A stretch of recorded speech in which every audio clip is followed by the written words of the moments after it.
Сәлеметсіздер құрметті оқушылар, біздегі есеп құрамында 10% және 15% күкірт қышқылы бар 2-10 литрлік бөшке берілген. Бос 3, 4 және 5 литрлік өлшеуіш ыдыстарды пайдалана отырып, осы ерітінділерден 12% концентрациядағы күкірт қышқылы ерітіндісін қалай алу керек?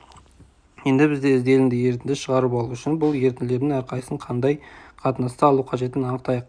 Енді ең алдымен біз x-імізді 15%, ал y-імізді 10% белгілеп аламыз.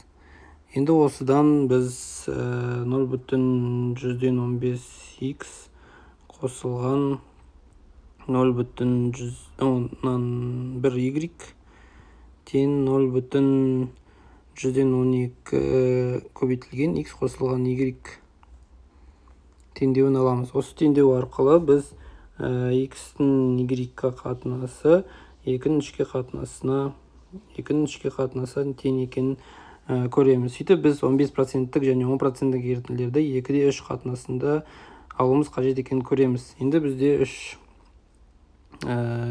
өлшеуіш ыдыс берілген.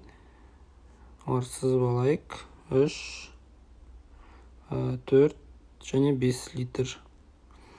Енді бізде 3 литр ыдысты 10%-тік ерітіндімен толтырамыз. Бұл жерде біз 10%-тік ерітіндімен толтырамыз.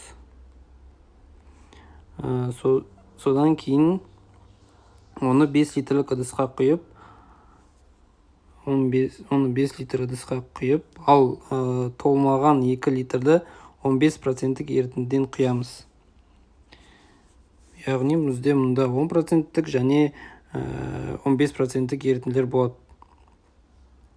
Және сол 15% және 10% ерітінділер 2-ның 3-ке қатынасында алғандықтан, ондағы ерітінді қоспа 12%-тік ерітінді болып шығады.